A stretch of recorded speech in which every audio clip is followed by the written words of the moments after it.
Yo, what's up, everyone? It's your man, Sean Zittel, here at the Barclays Center in Brooklyn. 3 in the morning in the bowels of this arena, right after Jaron Ennis knocks out Xander Zayas with 3 knockdowns in a 7th-round knockout in a classic fight, in a shootout that is going to be one of those fights you could replay 10, 15, 20 years from now, and it'll still be fun to watch. So let's get right into it from the jump. Round 1 happens, and Ennis lands his first 4 or 5 jabs he throws and peppers Xander Zayas. Not a good sign for Zayas right out of the gate. But Ennis, who came out using his jab, being the daredevil he is, being the explosive fighter he decides to make it a fight. And that was impressive tonight by Jaron Ennis, and exciting by Jaron Ennis tonight. And I'll start on that note by saying I think Boots Ennis, David Benavidez, Bam Rodriguez, and Naoya Inoue are the most sensational fighters and spectacular fighters in boxing right now, who are the rare talents that can be both top 5, top 10 pound for pound, and top 5 or so most exciting fighters at the same time while exhibiting that elite level ability. I think other guys like a Shakur Stevenson and some others, they're just as tough out as they are, just as tough to beat as they are, but doesn't quite bring to the table the level of excitement and entertainment value that those guys do while being just as elite. So that being said, Jaron Ennis made this young man, Xander Zayas, fight for his life. He forced him to be a sink-or-swim fight, and he drowned him in 7 rounds. Zayas, who probably came to box, who came very meticulous, probably studied along with Javier Centeno, Jaron Ennis in and out, had a whole game plan, was forced to fight for his life early in the first round because Ennis made it that kind of fight, and that's the kind of fight he likes to bring. And he had the advantage on the outside, so it's hard to outbox a quicker, twitchier fighter who right away got to his jab right away. So, and he drops him with a straight left hand off a 3-punch combination in round 1, and right away overwhelms Zayas a little bit, but gives Zayas credit. He gets up, he loses the second round, he makes it through, and his reactions were pretty good, even after getting knocked down. I was impressed with some of the counter punching, and I think Zayas showed he's a little quicker than people give him credit for. He puts together some really good combinations, but what I was impressed by Zayas with early was his reactions. He was punching with Ennis and challenging him in the exchanges and touching the body, but eventually Ennis began to batter him to the body worse than he was starting to give it out, more than he was receiving. And then the big moment for Zayas happens in the 3rd round. He hurts Jaron Ennis, one of the best rounds of the year. He has a good 4th round that could have went either way. I scored it for Ennis, so ultimately I only gave Zayas the 3rd round. But the 4th round, they were both landing heavy shots to the body, to the up top. It was becoming this shootout, becoming a classic, becoming a war of attrition.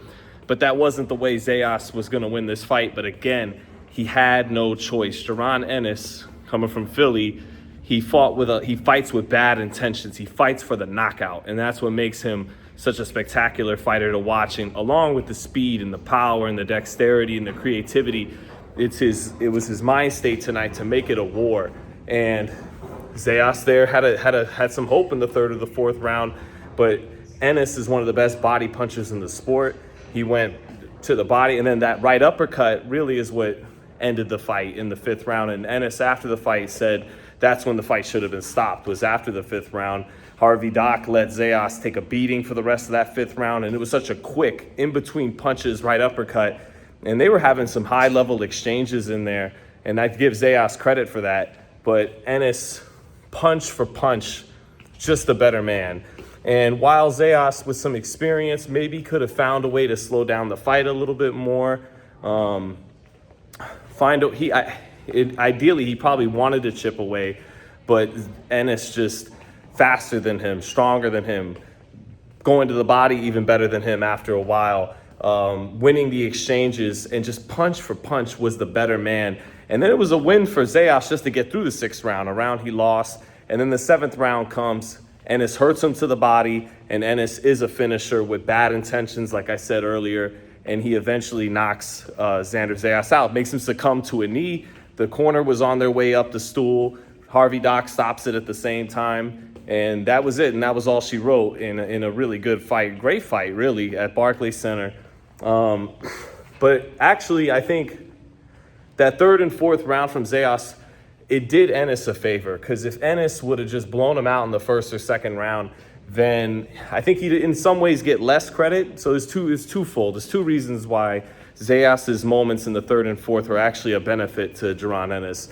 The first one is if the kid didn't show anything, then he doesn't get as much credit for being a quality young champion. And he did, with the strong points I mentioned earlier. And that shows Zayas' quality, so that you have to give him credit for beating a quality fighter in Xander Zayas. The other part of it is it made him look vulnerable enough that guys like Virgil Ortiz right after the fight were saying, I'll sleep him. People like the PBC will maybe look to make that Fundora fight because, again, the vulnerability, Virgil Ortiz, Sebastian Fundora, those are guys now that think, I'm landing those shots, I put them out.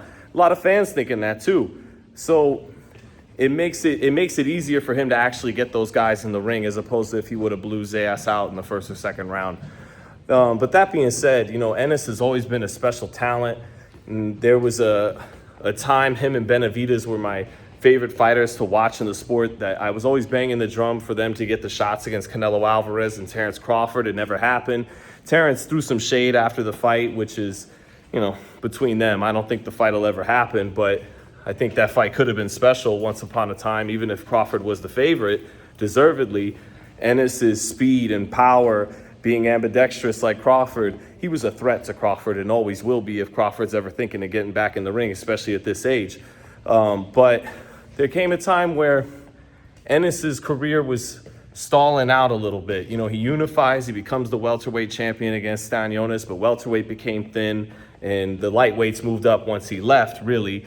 And welterweight just wasn't as talent rich as it was. He wasn't getting the big fights for a few different reasons. But now he's not only back in business, his stock is higher than ever. He had a great ring walk with Jadakiss, and the crowd in Brooklyn really loved him and took to him. There's a lot of Puerto Ricans here tonight, but it was really about 50-50, maybe 60-40, you could argue, for Zayas. But he drew a lot of fans in Brooklyn tonight, too, who all loved his performance. So he's never been bigger as a draw. He still showed just enough vulnerability to get the other top guys to want to jump in the ring with him. And sure, he'll have to tighten some things up against those guys, but his talent is just undeniable, and one of the best fighters to watch in boxing today. Again, that was a classic fight you'll be able to watch 10, 20 years from now and still enjoy it. And we don't get enough of those kind of fights in boxing now. Both guys get hurt. One guy drops the other 3 times, gets a knockout. Again, I give credit to Zayas. Top Rank didn't want him to take this fight, but he stepped up to the plate and took it. And Ennis is just a better man all around. And you just can't wait to watch him fight again. Again, he's one of the 3 or 4 most exciting fighters in boxing today. Other guys like Bivol, Shakur Stevenson, they're just as good as those guys I mentioned, but that's the Mount Rushmore of exciting fighters right now, and Jaron Ennis is included on it. So can't wait to see him fight again. I think everybody in the boxing world feels like that. And yeah, that's it from Brooklyn, man. It's late. I'll have more thoughts tomorrow with Raheem. I gotta apologize to both Raheem and my guy over here watching my bag before we get out of here, my man Brendan Taylor. I got the tapes to prove it, but I feel bad because, so my guy Brendan, so Raheem, once I was having too much fun in Brooklyn and in New York City. I got my family out here, and Raheem did switch his pick to Boots Ennis. My son picked Boots Ennis. I picked Boots Ennis too. I picked him by unanimous decision though. I did not pick him by 7th round knockout with 3 knockdowns. I thought he'd get 1 knockdown and win a UD, 9-3, 8-4, and he well superseded that prognostication. But Raheem did switch his pick to Ennis. I think he got in on World Star Hip Hop, and really Brendan over there nailed it the most. We were walking back from the subway, did a video, didn't throw it up. It was about that this fight to him started to have tells of Tank versus Ryan Garcia in many parallels. And what wound up happening was almost the exact same thing. Xander Zayas gets overwhelmed and has to take a knee for the fight to be over with. So, yeah, so good call by Brendan. Also had Jahai Tucker. By majority decision, by the way. I told everybody Jahai Tucker by majority decision. That's exactly how it played out. Over Yuri Cedeno. Yeah. So, and then, and it'll be fun to get into Virgil Ortiz and the Fundora fights. You know, I don't want to be too much a prisoner of the moment, but I think I'd favor Ennis as the best fighter in this division. But those are excellent fights that you could argue in the other two guys' favor. But I do think I would right now favor Ennis over both of them. But he's a special talent and put on a special performance tonight in a pretty special fight. So, all right, that's it. I'm repeating myself. Peace. See you guys tomorrow.